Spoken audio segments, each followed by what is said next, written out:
آگے سے صرف ہماری خواتین کو ہی نہ پروٹیکشن ملے،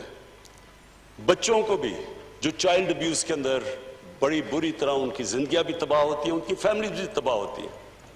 یہ جو ریپ ہے اس کو اس طرح یہ دیکھیں کہ اس کی وجہ سے ایک انسان کی زندگی تباہ ہوتی ہے، دنیا میں بھی، باہر کے معاشروں میں بھی، لیکن ہمارے معاشرے میں جس طرح کی ہمارا کلچر ہے اس میں ان کی بھی زندگی تباہ، ان کی فیملیز بھی سفر کرتی ہیں۔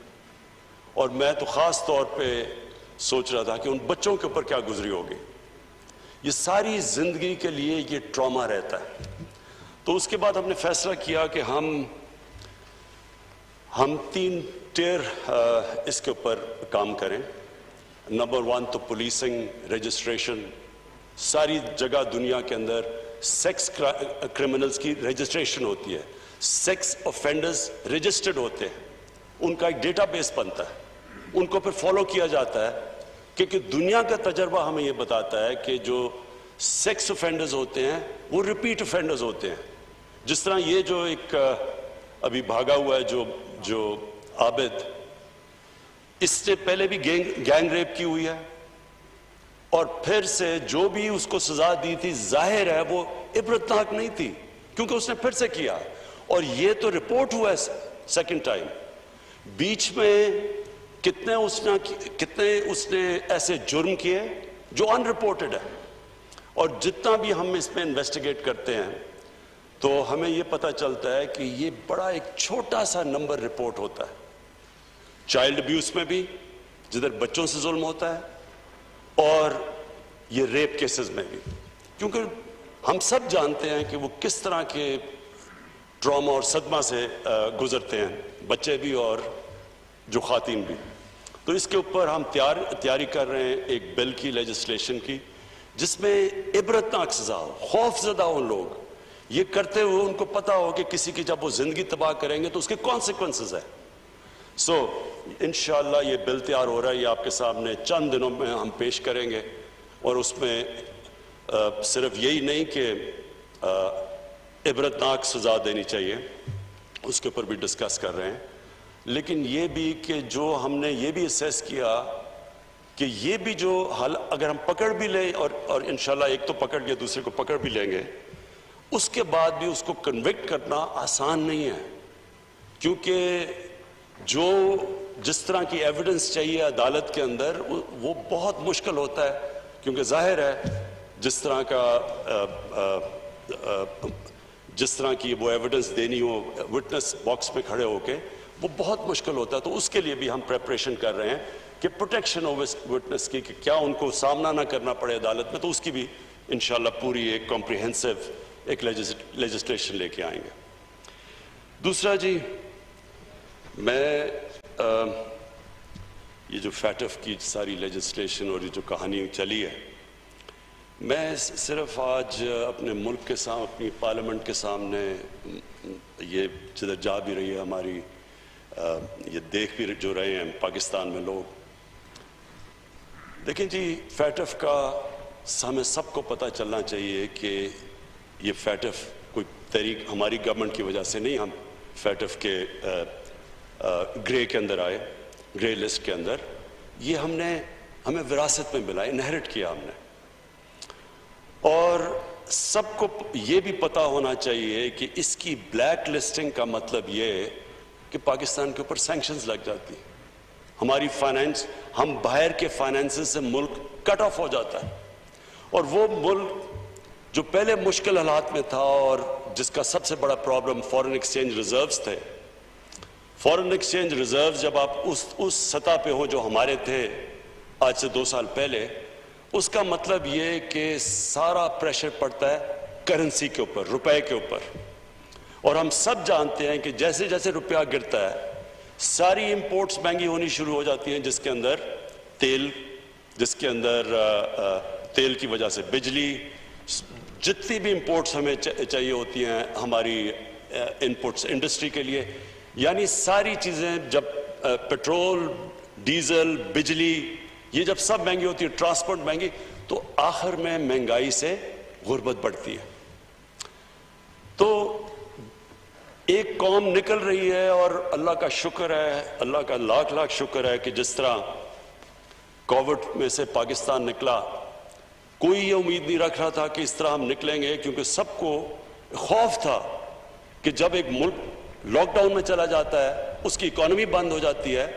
تو ہم نے دیکھ لیا کہ ہندوستان میں ان کی 24% ان کا جی ڈی پی نیچے گیا ہے کووڈ کی وجہ سے۔ تو ہم تو پہلے مشکل میں تھے، تو اگر ہمارے پہ اگر ہم اسی طرح کا ہماری اکانومی کے اوپر پریشر پڑتا تو آج پاکستان میں تو بہت برے حالات ہونے تھے۔ تو اللہ کا کرم ہے، ان حالات سے نکلے، آج ہماری اکانومی پک کر رہی ہے، اور ہم دنیا مثال دے رہی ہے، WHO پاکستان کی مثال دے رہا ہے کہ پاکستان سے سیکھو کووڈ میں کس طرح آپ نکلے ہیں۔ تو میں تو آج یہ امید لگا رہا تھا کہ ہماری اپوزیشن جو آئے گی وہ ہماری تعریفیں کرے گی، ہمیں شکریہ ادا کرے گی کہ جس طرح ہم نے اس مشکل وقت سے نکلے ہیں۔ میں تو سمجھ رہا تھا کہ وہ، کیونکہ ان کو فکر ہو، دیکھیں نا، ڈیموکریسی کے اندر ایک ڈیموکریٹک اپوزیشن کا بہت بڑا رول ہوتا ہے، کیونکہ یہ پبلک ریپرزینٹ کرتے ہیں، یہ پبلک کے مفادات کی حفاظت کرتے ہیں۔ اس لیے ہم کہتے ہیں نا، پارلیمنٹ کا ایک خاص رتبہ ہے دنیا میں، رتبہ اس لیے ہے کہ ہم عوام کے انٹرسٹ کی حفاظت کرتے ہیں،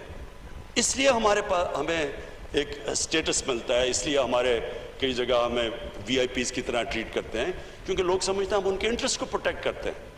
تو یہ جو جس طرح پاکستان نکلا ہے، اور اگر ورلڈ ہیلتھ آرگنائزیشن کہہ رہی ہے دنیا کو کہ پاکستان سے سیکھو، جس طرح پاکستان نکلا ہے کہ ہم نے اپنے لوگوں کو بھی بچا لیا۔ اللہ کا شکر ہے، ہندوستان سے آپ دیکھیں تو ان کے تو کیسز ابھی اوپر جا رہے ہیں، تو ہم نے تو ہمارے تو کیسز بھی ہمارے کنٹرول ہو گئے۔ اللہ کا شکر ہے کہ آج پاکستان کے اندر ہمارے ہسپتال پریشر میں نہیں ہیں، کیسز بھی نیچے جا رہے ہیں، اور ہم نے اپنی اکانومی بھی بچا لی۔ لیکن میں نے آج اپوزیشن کا جب رویہ دیکھا تو مجھے جو میرے دل میں خدشہ تھا، جو میرے ان کے اوپر میرے ویوز ہیں، سب اپوزیشن پہ نہیں، ان کے جو لیڈرز ہیں، وہ کنفرم ہو گئے آج۔ وہ کنفرم تب بھی ہو گئے جس طرح انہوں نے فیٹف کی لیجسلیشن کو اپروچ کیا، کیونکہ فیٹف کا بلیک لسٹ میں جانا مطلب اکنامک سینکشنز، اس کا مطلب کہ ہماری اکانومی کریش کرنا، اس کا مطلب روپیہ کدھر رکے گا، 250 پہ 300 پہ ڈالر جائے گا، کسی کو نہیں پتا، کیونکہ ہمارے پاس تو اتنے فورن ایکسچینج ریزروز نہیں ہے کہ ہم روپے کو سپورٹ کر سکیں۔ تو ان حالات کے اندر ہم یہ امید لگا رہے تھے کہ ہمارے ساتھ مل کے اپوزیشن فیٹف کی لیجسلیشن اس لیے پاس کرے گی کہ یہ پاکستان کے لیے ہے، ہمیں کوئی ذاتی فائدہ تو نہیں ہے۔ لیکن آج جس طرح انہوں نے نہ تو شکریہ ادا کیا ہمارا کہ جس طرح ہم نے بچایا پاکستان کو گورنمنٹ نے کووڈ سے، بلکہ میں نے تو ان کی تقریریں سنی تھی، مجھے مثال دی جا رہی تھی نریندر مودی کو، دیکھو اس نے کیسے لاک ڈاؤن کیا ہے۔ مجھے یعنی جس طرح کی تنقید، کسی نے کہا FIR کاٹ دو، کوئی لوگ مرے تھے تو انہوں نے کہا جی اس کے اوپر FIR کاٹ دو، تو وہ کرتے اتنی، یعنی جب تنقید کی تھی تو اگر اللہ نے کرم کیا تو ان کو پھر تھوڑی سی تو تعریف کر دینی چاہیے تھی۔ لیکن جو آج ان کا رویہ تھا، اور جو ہماری نیگوسیشنز چلیں، اور ہم نے کوشش کی ان کو کنونس کرنے کی کہ یہ پاکستان کے انٹرسٹ میں ہے،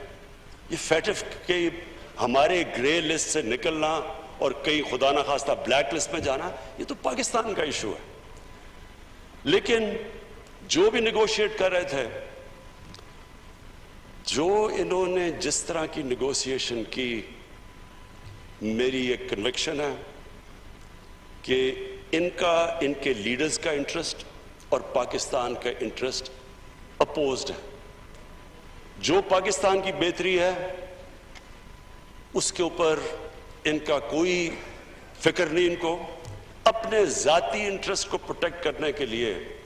انہوں نے ہر قسم کی ہمیں بلیک میل کرنے کی کوشش کی۔ یعنی انہوں نے سمجھا کہ جی اتنا خوف زدہ ہوں گے کہ کہیں بلیک لسٹ نہ ہو جائے۔ انہوں نے 38 شکیں تھیں جو ہیں نیب کے قانون میں، اس میں سے 34 میں انہوں نے امینڈمنٹس کا ہمارے سامنے رکھ دی، یعنی 34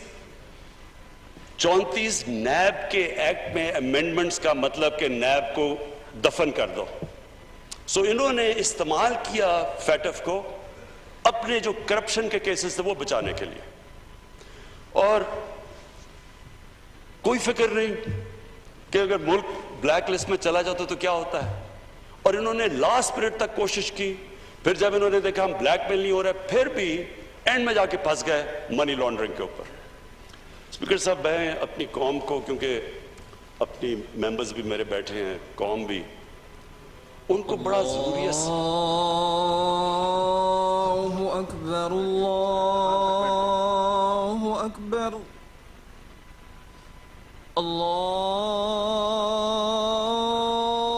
اللہ اکبر, اللہ اکبر. اشہد ان لا الہ الا اللہ,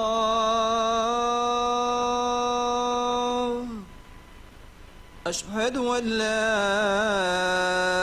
الہ الا اللہ,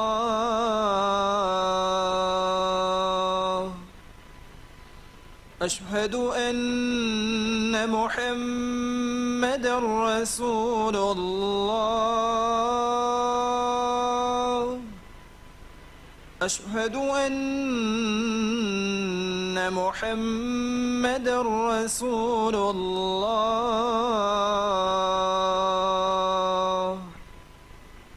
حی علی الصلاة,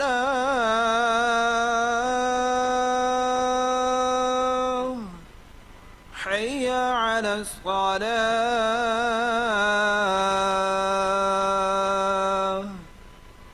حی علی الفلاح,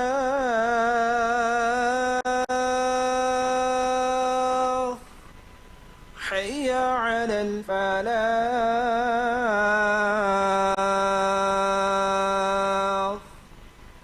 اللہ اکبر,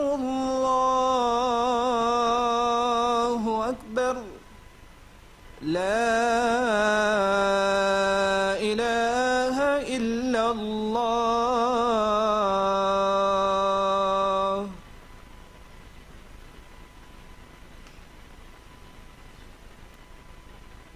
جی پلیز.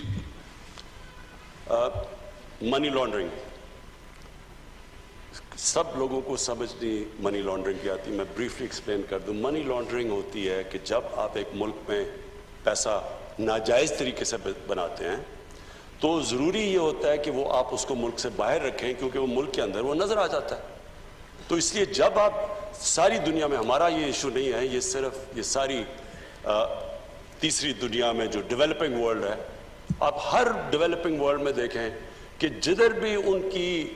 پرائم منسٹرز یا منسٹرز جب پیسہ چوری کرتے ہیں تو وہ ملک سے باہر بھیج دیتے ہیں, اور اس کو کہتے ہیں منی لانڈرنگ, کیونکہ یہ انلیگلی باہر جاتا ہے. اور پھر یہ اس سے پراپرٹیز لے لیتے ہیں باہر, لنڈن میں. بلکہ ابھی میں ایک یوٹیوب کے اوپر ایک ویڈیو دیکھ رہا تھا کہ کس طرح ہندوستان میں بتا رہے ہیں کہ ان کے بڑے بڑے امیر لوگ جنہوں نے پیسے چوری کیے ہوئے ہیں وہ سب لنڈن میں بیٹھے ہوئے ہیں, اور ان کے پاس اربوں ڈالرز کی پراپرٹیز اور ان کی بینک اکاؤنٹس ہیں, لیکن ہندوستان کی حکومت کے لیے بڑا مشکل ہے وہ پیسہ واپس لانا. یہ ایک ایسا بڑا عذاب ہے. اسپیکر صاحب, میں صرف سب کی انفارمیشن کے لیے بتاؤں کہ غریب ملک, ڈیولپنگ ورلڈ غریب ہوتی جا رہی ہے, امیر ملک امیر ہوتے جا رہے ہیں, کیونکہ ہر سال اندازہ لگایا جاتا ہے کہ 1000 ارب ڈالر غریب ملکوں سے, ڈیولپنگ ورلڈ سے امیر ملکوں میں جاتا ہے. اسی طرح یہ مے فیئر کے فلیٹس اور یہ سب سے مہنگے علاقوں میں اس طرح کی اور بھی غریب ملکوں کا پیسہ جاتا ہے باہر. اور یہ اصل وجہ ہے کہ تیسری دنیا جو ڈیولپنگ ورلڈ نیچے جا رہی ہے, کیونکہ وہ پیسہ اگر اسی ملک میں خرچ ہو تو اسے نوکریاں مل سکتی ہیں, آپ ہیومن ڈیولپمنٹ کر سکتے ہیں, سکولز بنا ہسپتال بنا سکتے ہیں. وہ جب پیسہ باہر چلا جاتا ہے تو باہر تو ان کے لیے نوکریاں مل جاتی ہیں, اور وہ ادھر امپلائمنٹ بھی مل جاتی ہے, اور ان کی دولت بھی بڑھ جاتی ہے, اور ان کے فورن ایکسچینج ریزروز بھی بڑھ جاتے ہیں. لیکن اس ملک میں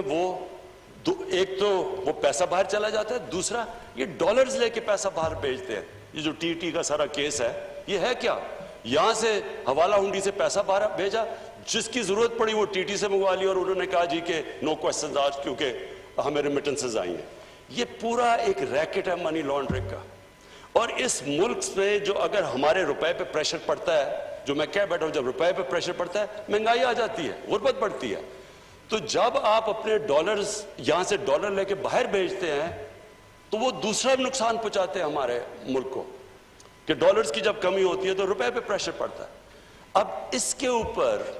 آخر میں یہ جا کے پھنس گئے کہ جناب منی لانڈرنگ کو نکال دو نیب کے قانون سے. اگر ان کو کوئی ڈر نہیں ہے, اگر انہوں نے منی لانڈرنگ نہیں کی تو ان کو فکر کیا چیز ہے؟ ہمیں کیوں نہیں ڈر لگا ہوا؟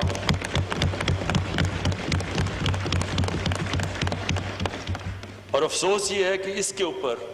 انہوں نے اتنا زیادہ سارا ہمارے ٹائم بھی ضائع ہوا, یہ سارا ادھر تک پہنچے. اور پھر سے میں یہاں اپنی ٹیم کا بہت شکریہ ادا کرتا ہوں کہ آپ سب آج آئے اور آپ کا جو جذبہ, اور آپ بیٹھے اور اتنی دیر تک آپ نے پوری صبر سے کام لیا. لیکن یہ اتنا امپورٹنٹ تھا کہ ہم یہ لیجسلیشن پاس کریں, فیٹف کے لیے نہیں, منی لانڈرنگ کے لیے. منی لانڈرنگ اس ملک کو, اگر ہمیں جو اسٹیٹ ڈپارٹمنٹ امریکہ کی ایک رپورٹ ہے کہ ہر سال پاکستان سے 10 ارب ڈالر کی منی لانڈرنگ ہوتی ہے, تو 10 ارب ڈالر کی منی لانڈرنگ, یہ دیکھ لیں کہ ہم نے آئی ایم ایف سے جو قرضہ لیا ہے وہ 6 ارب ڈالر کا لیا ہے, اور اس کی ہمیں ساری کنڈیشن ماننی پڑتی ہیں. تو یہ سوچ لیں کہ 10 ارب ڈالر کی اگر ہم منی لانڈرنگ ہی روک لیں تو ہمیں قرضے لینا ہی نہ پڑتا آئی ایم ایف سے, کیونکہ ہمارے پاس ہمارے ریزروز کم تھے. اس لیے اسپیکر صاحب یہ بڑا امپورٹنٹ تھا, یہ اس ملک کی فیوچر کے لیے بڑا امپورٹنٹ ہے. اور ہماری یہ بھی بدقسمتی ہے کہ جو ہماری رولنگ ایلیٹ, جو ہمارے صاحب اقتدار رہے ہیں, وہ صاحب اقتدار جب یہ پیسہ باہر جا رہا تھا کسی نے کوشش نہیں کی روکنے کی. کسی نے یہ کوشش نہیں کہ باہر ان کے پراپرٹیز اتنی بڑی بڑی باہر ہیں, کسی نے نہیں پوچھا کہ کدھر سے پیسہ گیا ہے. انہوں نے مجھے عدالت میں, جب مجھے پولیٹیکلی وکٹمائز کر کے یہ عدالت میں مجھے لے کے گئے, کیونکہ پولیٹیکل وکٹمائزیشن تھی, کیونکہ میرا تو فلیٹ 2002 کا ڈکلیئرڈ تھا, لیکن 2016 میں اس لیے لے کے گئے کیونکہ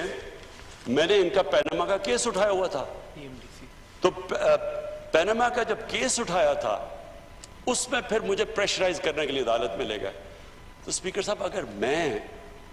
جو پبلک آفس ہولڈر نہیں تھا, ایکسپورٹس مین تھا, میں اگر 40 سال پرانے کانٹریکٹس دکھا سکتا ہوں, میں اپنی ساری منی ٹریل دے سکتا ہوں پاکستان میں پیسہ لانے کے لیے, یہ ایک ڈاکیومنٹ نہیں دے سکتے کہ پیسہ باہر کیسے گیا ہے. یہ بتا سکتے ہیں کہ ہائیڈ پارک, ہائیڈ پارک, کیونکہ میں لنڈن, میری بڑی زندگی گزری ہے, ہائیڈ پارک لنڈن کا تقریباً سب سے مہنگا پراپرٹی ہے. مے فیئر لنڈن, مے فیئر دنیا میں مہنگا ترین شہر ہے لنڈن, اور مے فیئر لنڈن کا مہنگا ترین علاقہ ہے. ادھر ان کے پاس اتنی پراپرٹیز, کدھر سے آیا پیسہ؟ یہ کوئی ڈاکیومنٹ بتا دیں کہ پیسہ باہر کدھر گیا. دوسری طرف آصف زرداری کی پراپرٹیز کی لسٹ ہے, اپنے نام پہ نہیں لیے ہوئے. ایک نیو یارک میں فلیٹ غلطی سے اپنے نام پہ لے لیا جو ایک کیس چل رہا ہے, باقی تو اپنے نام پہ نہیں. یہ کدھر سے پیسہ آیا؟ تو جب ایک ملک کی جو سربراہ, جب وہ پیسہ چوری کر کے باہر لے کے جاتے ہیں اور ڈالرز میں باہر لے کے جاتے ہیں, دبئی میں ان کی پراپرٹیز ہے, وہ یہاں سے کنورٹ کرتے ہیں, روپے کو ڈالر میں باہر لے جاتے ہیں. تو جب وہ لے کے جاتے ہیں, وہ 2 چیزیں ان کو کرنی پڑتی ہے. پاکستان کے ادارے پہلے تباہ کرتے ہیں. پہلے نیب میں انہوں نے مل کے اپنا آدمی رکھوایا, وہ جو نیب چیئرمین تھا, انہوں نے کیسز ان کے بند کیے. ہدایبہ پیپر مل اوپن اینڈ شٹ کیس تھا, اس کے اوپر اسحاق ڈار کی باقاعدہ صرف سٹیٹمنٹ نہیں ہے, اس نے بینک اکاؤنٹس دیے ہیں کہ جدھر جدھر یہاں سے پیسہ باہر گیا, نام دیے ہوئے ہیں اس نے. اوپن اینڈ شٹ کیس, ان کا اپنا آدمی نیب میں بیٹھا ہوا تھا, اس نے وہ آگے پروسیڈ نہیں کیا. تو انہوں نے یہ جو 10 سال کے اندر 4 گنا زیادہ پاکستان کے قرضے بڑھے ہیں. 60 سال کی تاریخ میں ٹوٹل پاکستان کا قرضہ 6,000 ارب تھا, 10 سالوں میں پہنچ گیا 30,000 ارب. ہمارا جو سب سے بڑا مسئلہ کیا بنا ہوا ہے, جو ہم نے ٹیکس کا پیسہ اکٹھا کیا پہلا سال, اس کا آدھا چلا گیا ان کے قرضوں کی قسطیں ادا کرنے پہ. ملک کدھر سے چلاتے؟ پھر ہمیں کہتے جی آپ قرضے لے رہے ہیں. اگر ہم قرضے نہ لیں تو ہم ملک کیسے چلائیں؟ آدھا تو جو پیسہ اکٹھا کیا ان کی قرضوں کی قسطوں پہ چلا گیا. اب جو ہم نے اب کرونا کی وجہ سے کم کلیکشن ہوئی، پھر ہمارا 1000 ارب کم ہوا، تو 4000 ارب اب جو اکٹھا کیا یہ سیکنڈ ایئر میں، اس میں سے 2600 ارب وہ چلا جائے گا قرضوں کی قسطوں دینے پہ۔ تو اسپیکر صاحب بات یہ ہے کہ یہ کیسے ہو سکتا ہے کہ آپ نے 10 سال میں اس ملک کو بوجھ ڈال دیا، اس کا ملک کا جو قرضہ ہے وہ 4 گنا زیادہ بڑھا دیا، اور آپ جب بات کریں کرپشن کی تو کہتے ہیں پولیٹیکل وکٹمائزیشن ہے، کبھی کہتے ہیں کہ جی یہ بلیک میل ادھر کر رہے ہیں، کبھی پہلے انہوں نے بلیک میل اس پہ پہلے ہمیں کہا جی پہلے دن سے شروع کر دیا کہ جناب ہم مانتے ہی نہیں الیکشن کو، ہم کہہ رہے ہیں کہ کھولیں جو آپ چاہتے ہیں، بتائیں ہمیں کون سی، اس کے بعد بات ہی نہیں کی، اسمبلی نہ چلنے دیں، تقریر نہ کرنے دیں، یہ تو آج وہ ہے نہیں تو میں تقریر کر رہا ہوں، نہیں تو تقریر نہیں کرنے دیتے۔ تو یہ وہ لوگ ہیں جو ان کا انٹرسٹ ہی نہیں ہے پاکستان کا۔ دیکھیں نا، اگر جو اسمبلی کا سب سے بڑا کام ہے کہ پبلک انٹرسٹ کی حفاظت کرنا، تو کیا یہ پبلک کے انٹرسٹ کی حفاظت کر رہے ہیں؟ یہ تو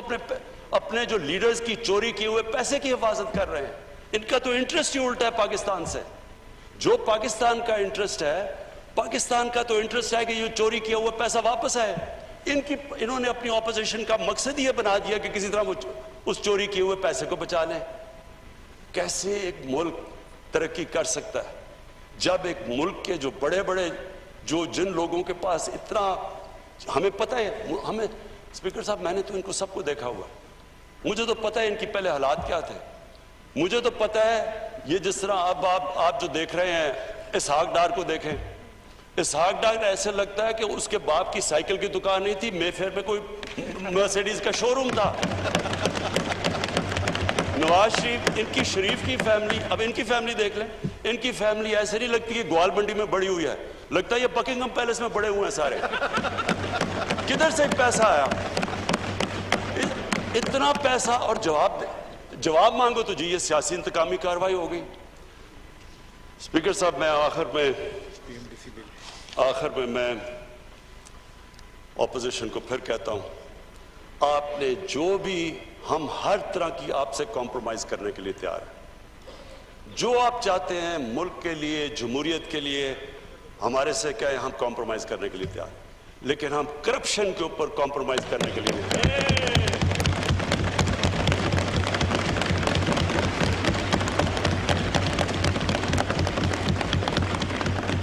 میں آخر میں ہاؤس کا شکریہ ادا کرتا ہوں، یہ جو پی ایم ڈی سی کا بل پاس کیا یہ بہت ضروری تھا۔ اسپیکر صاحب بدقسمتی سے ہماری جو میڈیکل کالجز اور ہمارے جو ڈینٹسٹری ان کے کالجز کی جو سٹینڈرڈ ہے وہ گرتی جا رہی تھی، اس کے لیے بڑا ضروری تھا کہ جو انٹرنیشنل بیسٹ پریکٹسز ہیں اس کے مطابق ہم ان کی سٹینڈرڈز ریز کریں۔ اور یہ جو بل تھا، یہ کوشش تو کر رہے تھے 1.5 سال سے، میں پھر سے ہاؤس کا بڑا شکریہ ادا کرنا چاہتا ہوں کہ آج انہوں نے یہ بل پاس کیا، اور انشاءاللہ اس سے ہمارے ڈاکٹرز اور ڈینٹسٹ کی سٹینڈرڈ بڑھ جائیں گے۔ بہت شکریہ۔ میں بھی تمام ہاؤس کو بہت بڑا مبارکباد دیتی ہوں، کیونکہ آج ہم نے تاریخی قانون سازی کی ہے۔ آپ سب کو بہت مبارک ہو، کیونکہ یہ ہمارے لیے ایک بہت بڑی بات ہے کہ ماشاءاللہ جو قانون سازی ملک و قوم کے بہتر مفاد میں تھی آج وہ ہو گئی ہے۔ جی آرڈر ان